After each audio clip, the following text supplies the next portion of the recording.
दो विषय ऐसे होते हैं जिससे लोगों को जूझना पड़ता है, परंतु इनका टाइम बाउंड निराकरण हम लोगों ने किया। एक ही मामले में एक ट्रांजैक्शन जम्मू कश्मीर में दिख रहा है, एक मामला असम का दिख रहा है, एक राजस्थान का दिख रहा है। बीएनएस पिछले साल जुलाई से लागू हुआ है, तो पिछले साल आधा साल इफेक्टिव था, लेकिन इस साल पूरा का पूरा इफेक्टिव था। 2025 का रिपोर्ट कार्ड दुर्ग पुलिस जो है आज मीडिया के सामने प्रस्तुत करती है, बताती है कि 522 लोग शराब पी के पकड़े गए थे। इस साल 1336 लोग 2 दिन पहले तक हो चुके हैं, और उसमें ट्रक भी पकड़ा है, बस भी पकड़ा है जो शराब पी के चला रहा था।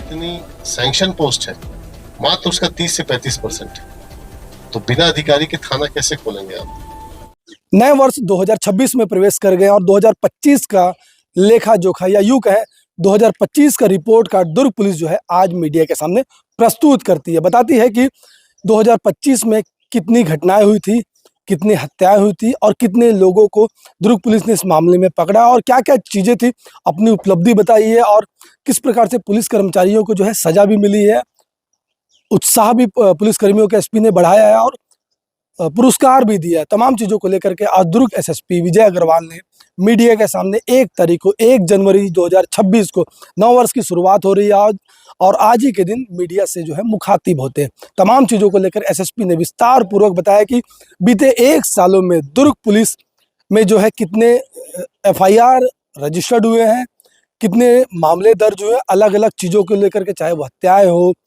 साइबर ठगी के मामले हो, सड़क एक्सीडेंट के मामले हो, या तमाम ऐसी चीज़ों को लेकर के विस्तार से जानकारी दी है। क्या कुछ एसपी ने कहा, आइए सीधा उन्हीं की बात हम आपको सभी का स्वागत है और नए साल की आपको शुभकामनाएं।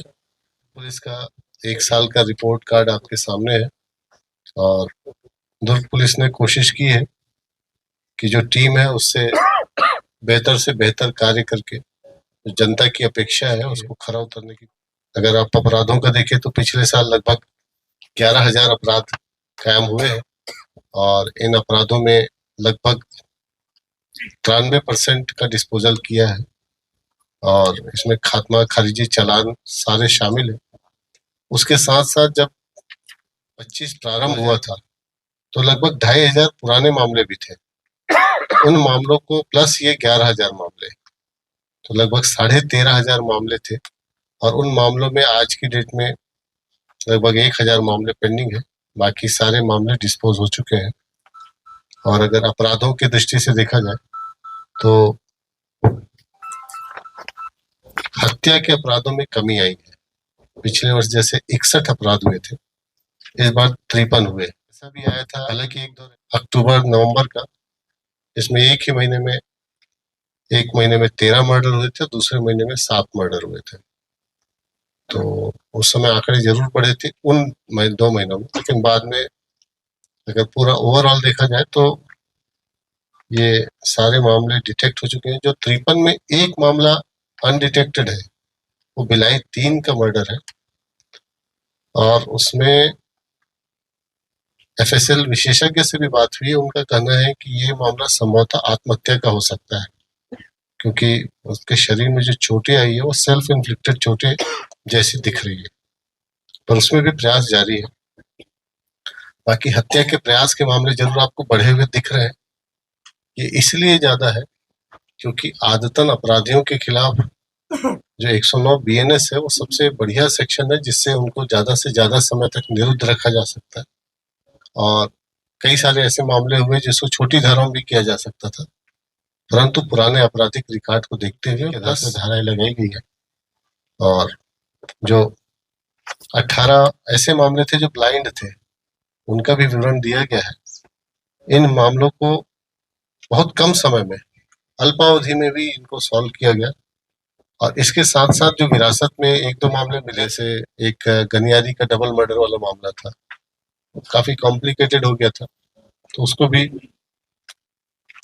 माइक 3 साहब उनकी टीम ने अच्छे से सॉल्व किया और वो मामला भी डिटेक्ट हो गया था। बाकी एक खुड़मुड़ा वाला मामला हुआ था, डबल मर्डर, जिसमें काफी सनसनी पैदा हुई थी।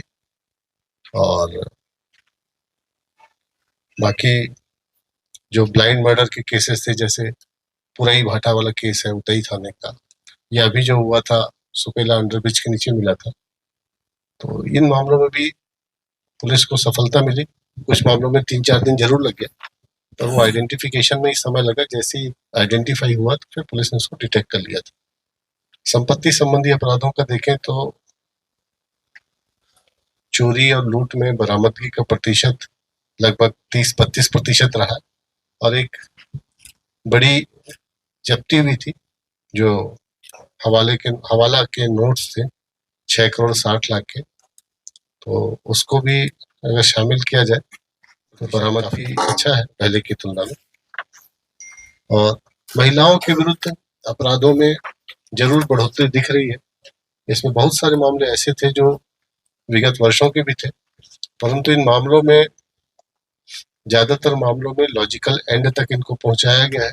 और एक उल्लेखनीय चीज ये हुई है कि अब फास्ट ट्रैक कोर्ट की वजह से सुनवाई बहुत तेजी से होने लगी है, और इनमें सजायाब का दर काफी बढ़ा है। उसका सीधा सीधा संबंध ई साक्ष्य से है, क्योंकि जब विवेचक मौके पर जाके ई साक्ष्य कलेक्ट करता है गवाहों की उपस्थिति में, तो वो फिर आरोपियों के लिए कोर्ट में नकारना भी बहुत मुश्किल हो रहा है। इसीलिए आप अखबारों में पढ़ रहे होंगे कि प्रतिदिन कोई ना कोई सजा हो रही है। तो कारण यही है। आर्थिक अपराध जैसे एक्सटॉर्शन का मामला है, या फिर फॉर्जरी का मामला है, या फिर जाली नोट का मामला है, ये भी पकड़ में आया। जाली नोट का भी एक मामला 2 दिन पहले रानी तरीके पकड़ में आया, जो एक दंपत्ति थी जो जाली नोट का रैकेट चला रही थी, और वो पूरा गैंग पकड़ाया है। गुम इंसानों में भी 2 तरीके से अभियान चला था। एक ऑपरेशन मुस्कान चला था जो नाबालिग के लिए था, और एक ऑपरेशन तलाश चला था जो बालिगों के लिए था। दोनों ही मामलों में दुर्ग पुलिस को काफी सफलता मिली, और ओवरऑल अगर पूरे वर्ष का देखा जाए तो उसमें भी इसमें रिकवरी काफी हुई है, बरामदगी काफी हुई बच्चों की। मादक पदार्थ और अवैध शराब पे लगातार कार्रवाई की जा रही है। एनडीपीएस एक्ट हो या आबकारी एक्ट हो, उसमें न सिर्फ प्रकरण के संख्या में वृद्धि हुई है, परंतु क्वालिटी इन्वेस्टिगेशन भी किया गया है। आप 2 दिन पहले देखे होंगे कि एक रुआबंधा का मामला था, एक कुर्सी पार का मामला था। इसमें छोटी छोटी क्वांटिटी पकड़ाई थी, लेकिन उसमें सिर्फ विवेचना की क्वालिटी की वजह से सजाएं होने लगी है।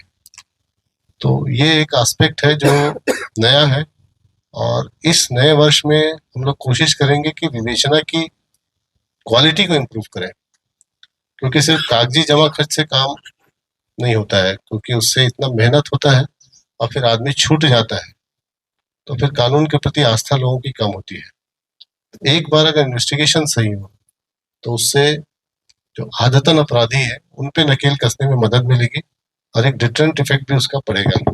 तो उस पर काम करेंगे, ट्रेनिंग भी देंगे विवेचकों को, और कानूनी ज्ञान का दायरा भी बढ़ाएंगे। एनडीपीएस में सबसे इम्पोर्टेंट होता है एंड टू एंड कार्रवाई, तो उस पर भी लगातार काम किया गया कि जो सोर्स जहां से मटेरियल निकलता है और जो एंड यूजर है वहां तक हम लोगों ने कार्रवाई की है। कुछ मामले हैं जिसमें 33-34 लोग गिरफ्तार हुए हैं, और वो इसलिए हुए हैं क्योंकि जहां से चिट्टा आया था या कोई मादक पदार्थ आया था, वहां से लेके जो यूज करने वाले वहां तक हम लोगों ने कार्रवाई की है। सफेमा की भी कार्रवाई हुई है, वाहनों की नीलामी भी हुई है, और पिट एनडीपीएस जो आदतन बेचने वाले उन पर भी कार्रवाई हुई है। प्रतिबंधक कार्रवाई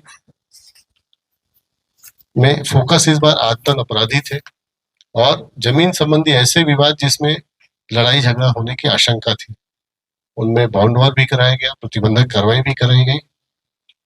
उसका असर अब दिखने लगा है कि जो गैंगवार या गुंडा बदमाशों द्वारा जो घटनाएं की जाती थी उनमें कमी आई है। पहले की तुलना में वो कम हुए हैं।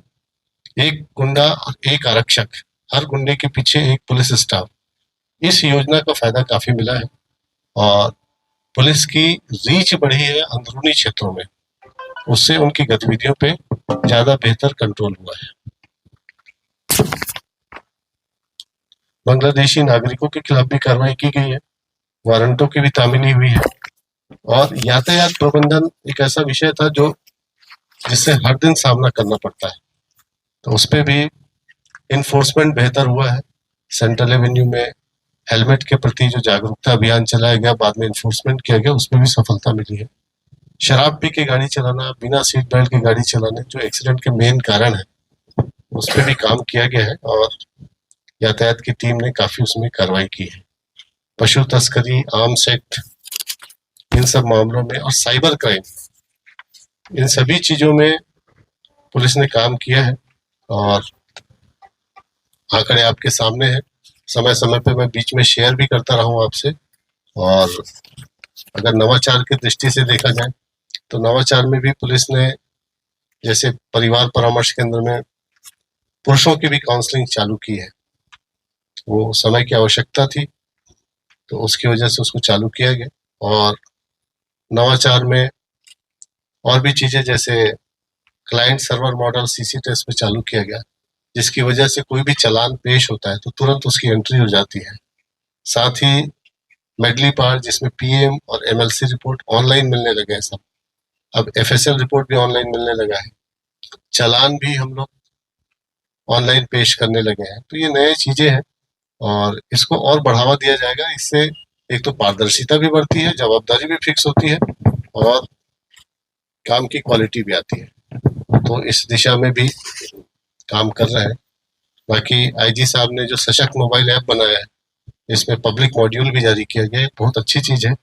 साथ ही त्रिनयन ऐप जो सीसीटीवी को डिजिटलाइज करने के लिए, जहां जहां सीसीटीवी है उनका लॉन्गिट्यूड लेटीट्यूड लेके ग्राफ में मैप करने की चीजें हैं, वो भी हुई है। और साइबर प्रहरी है, हेल्थ चेकअप है, लावारिस लादावा वस्तुओं की नीलामी है, वाहनों की नीलामी है।